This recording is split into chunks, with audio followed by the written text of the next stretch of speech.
For me, the Center for Disruptive Photonic Technologies emerged from a series of seemingly unrelated events, including a trip of a group of UK academics to Taiwan, where I met Professor Zishan Shen, who became a major catalyst of CDPT. And a visit by the president of NTU, Professor Bertil Andersen, to Southampton University, where he encouraged me to look positively at building presence in Singapore.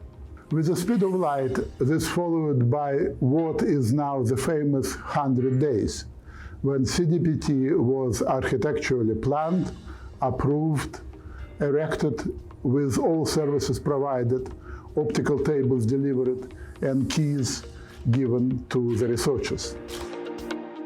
From scratch, in 100 days, we make it become available at the laboratory.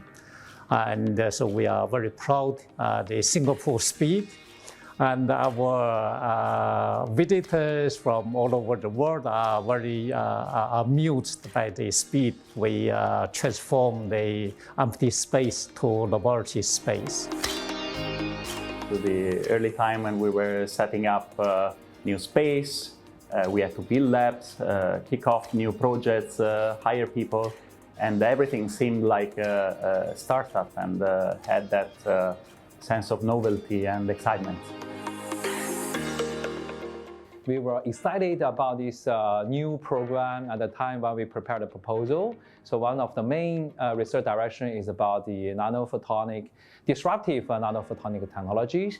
But I find it was a good opportunity for me to merge my current expertise with the expertise of CDPT. So I go to meet Nikolai Zeludev, which was the director of the center, and I ask him, okay, do you think it's a good idea to do this kind of merging? And he said, yes, indeed, it's a good idea.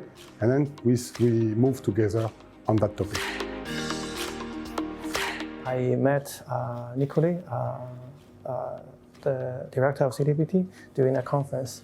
And he was giving a talk over there, and I talked to him again, discussing about the program. So that is also part of the reason why I joined NTU to begin with. In my field of research, topological photonics and other areas of photonics, it's very important to have experimental collaboration. So I've always kind of prided myself on having had very close working relationships with other groups working on experiments.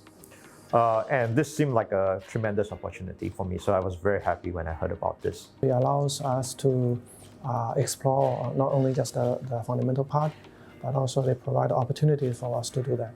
So I can say that CDPT made me the researcher I am today, so it developed me, and I hope I also managed to make CDPT the center that it has become today.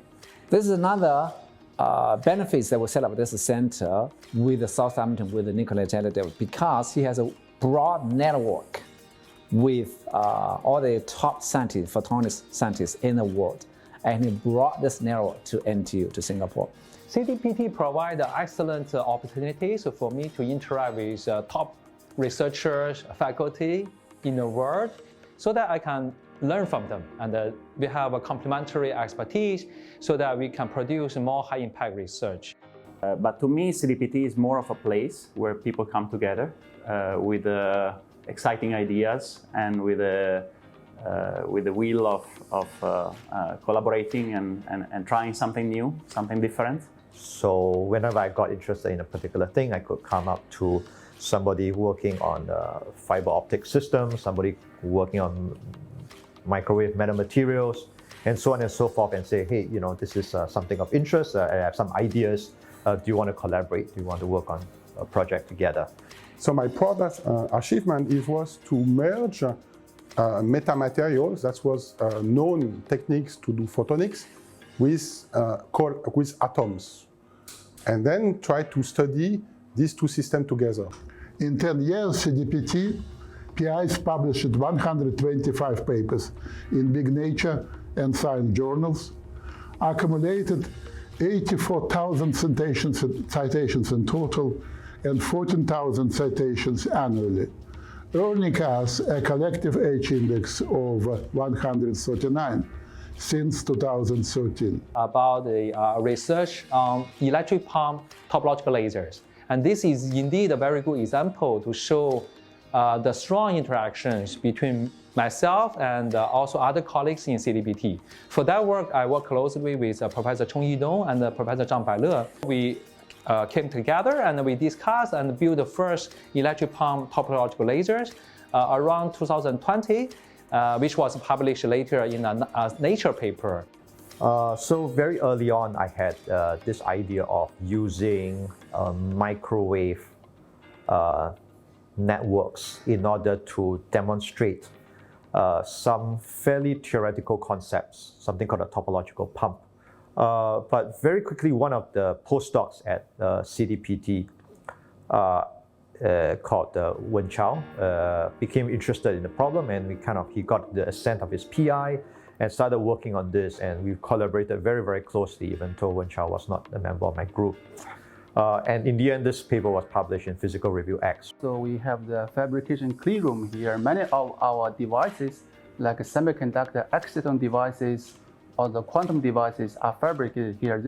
We use the advanced facility FRB to fabricate a device which enable us to achieve luminescence light emission property from single layer materials, which is molybdenum disulfide, which has not been possible at all using conventional measurement systems. I'm very, very grateful for CDPT for giving me the chance to grow together with CDPT. When I joined NTU a few years before the start of CDPT, I was an assistant professor. So now I'm a full professor in the university. I've grown quickly with the support of CDPT. Happy birthday to CDPT.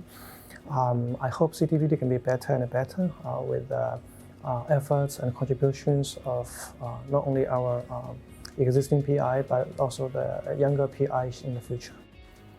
I thank all the helps of all the PIs in CDPT for this very important period of time in my research career. I really appreciate it a lot.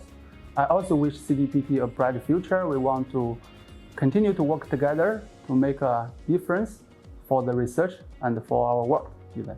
The postdocs and students who have worked at CDPT, it was your hard work and your perseverance and your passion for science that made the success of CDPT possible. As the director of CDPT and founding co-director of the Photonics Institute, I'm very happy with what we have achieved in 10 years.